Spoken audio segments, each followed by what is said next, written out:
हमको ये महसूस हो कि हम किसी संकट में हैं, हम किसी इमरजेंसी में हैं, हमारे कैंपस के अंदर रात का 2 बजा है चाहे दिन का 2 बजा है, तो हमारे पास उस ऐप में एक बटन आएगा और ये पिछले अगले 30-31 अगस्त तक हम लॉन्च कर देंगे, जो कल ट्रायल इसका कंप्लीट हो चुका है, जो काम कर रहा है। वो बटन आप प्रेस करेंगे तो आपकी रियल टाइम लोकेशन विश्वविद्यालय अधिकारियों तक पहुंच जाएगी। रियल टाइम लोकेशन पहुंच जाएगी तो त्वरित गति से हम आप तक सहायता पहुंचा सकते हैं। ये ऐप बिल्कुल एडवांस स्टेज में है, पायलट रन हो गया है, करीब पायलट कंप्लीट हुआ है। जैसा मैंने कहा, हम उम्मीद करते हैं 31 अगस्त के पहले ही इसको हम लॉन्च कर सकें और सबके पास रहेगा। इसमें कोई भेदभाव नहीं है, केवल स्टूडेंट को मिलेगा या केवल फैकल्टी को मिलेगा या केवल BHU से संबंधित लोगों को मिलेगा। BHU के बाहर वाले भी ले सकते हैं, कोई ले सकता है। हालांकि उसमें फ़ोन नंबर और OTP का लिमिटेशन है, तो BHU क्वालिटी की बात उससे ज़्यादा नहीं। इस ऐप को आप इस्तेमाल करें, इससे क्या होगा, जैसे आपको कोई फॉर्म भरना होता है, कोई भी फॉर्म, आप उस ऐप पे जाएंगे, वहाँ फॉर्म मिल जाएगा। अगर वो फॉर्म नहीं है तो वहाँ पे एक आपको एड्रेस दिया गया है, ईमेल दिया गया है, वहाँ पे आप बता दीजिए फॉर्म नहीं, वो फॉर्म डाउनलोड करके डाल दिया जाएगा। तो आपको जो चक्कर लगाने पड़ते हैं तरह तरह के ऑफिस में, वो सब बंद हो जाएगा। बस आप कहिए, ये ऑलरेडी है वहाँ। आप इस नमस्ते ऐप को यूज़ कीजिए, इसका फीडबैक कीजिए। अगर इसमें कुछ सुधार की ज़रूरत है, उस बात को हम लोग करेंगे। मुझे कुछ और बातें आपके साथ साझा करनी है आज। हमारे जो रिसर्च स्कॉलर्स हैं, उनकी जो फेलोशिप है, वो मुझे पता चला कि वो उसकी पेमेंट की डेट फिक्स नहीं है। हमारे रिसर्च स्कॉलर्स को पहले डिपार्टमेंट में कुछ फॉर्म भरवाना पड़ता है, फिर उसको जमा करना पड़ता है केंद्रीय कार्यालय में, और ये प्रक्रिया में जो है कई बार कई दिन क्या महीने लग जाते हैं और उन लोगों को समय से स्कॉलरशिप नहीं मिल पाती। तो जो UGC नॉन नेट कैटेगरी है, जो UGC जो डायरेक्ट पेमेंट कर रही है वो तो UGC कर रही है, लेकिन जो नॉन नेट कैटेगरी है जिसका पेमेंट BHU से होता है, उसकी प्रक्रिया को सरल कर दिया गया है। कल रात को उसका नोटिफिकेशन इश्यू हो गया है और मुझे कहते हुए हर्ष हो रहा है कि अब 1 तारीख को, हर महीने की 1 तारीख को हमारे रिसर्च स्कॉलर्स को फेलोशिप मिलेगी।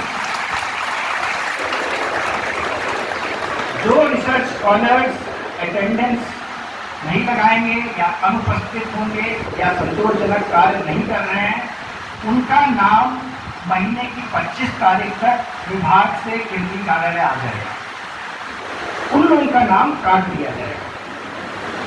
आप काम कर रहे हैं, आप उपस्थित हैं, आपको 1 तारीख को फेलोशिप मिलेगी।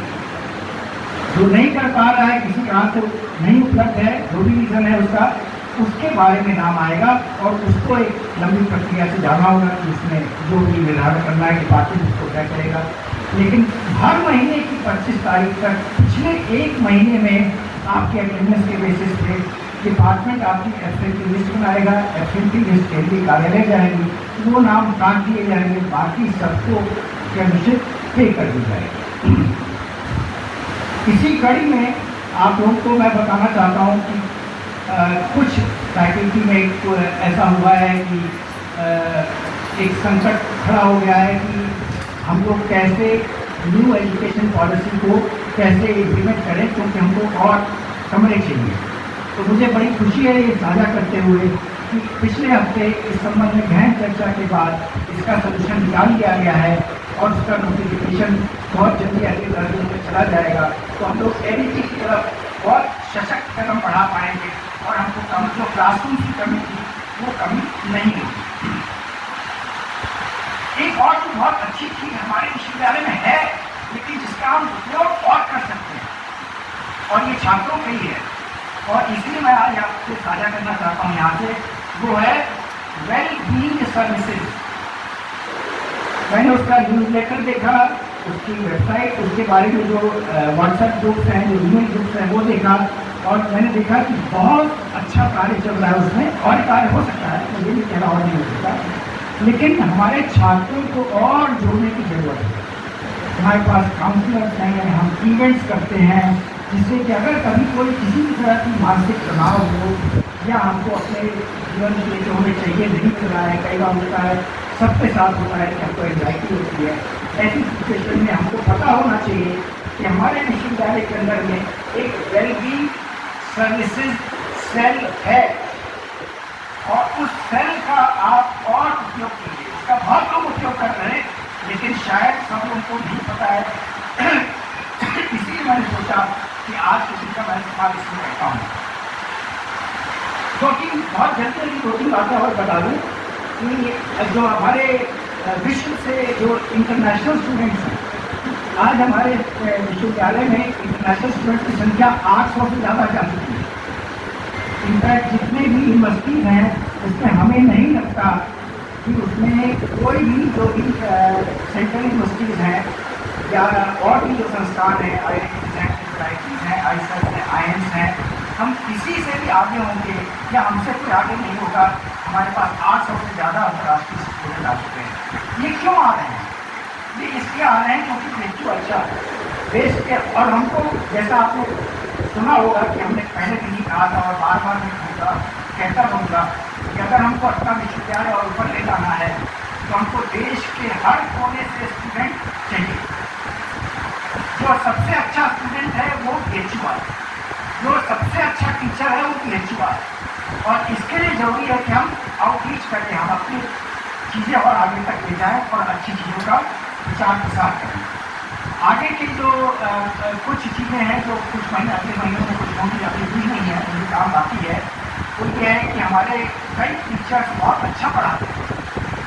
उन टीचर्स को हम चाहते हैं एक प्रक्रिया के थ्रू हम हर साल उनका सिलेक्शन करें, डिस्टिंग्विश्ड टीचर्स का, आउटस्टैंडिंग टीचर्स का, और हर फैकल्टी में उनका सिलेक्शन होना चाहिए।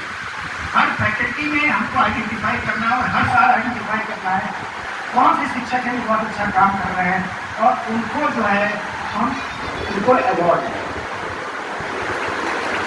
इसकी प्रक्रिया वही बाकी है, इसलिए मैं आज ये नहीं कह सकता कि इसका मुझे कहीं जारी हो गया है, लेकिन ये हम करना चाहते हैं। हम लोग ये विश्वविद्यालय के जो अधिकारी हैं उन्होंने कैसा निर्णय लिया है। एक और चीज़ जो हमको करने की ज़रूरत है वो है हमारे PhD स्टूडेंट्स।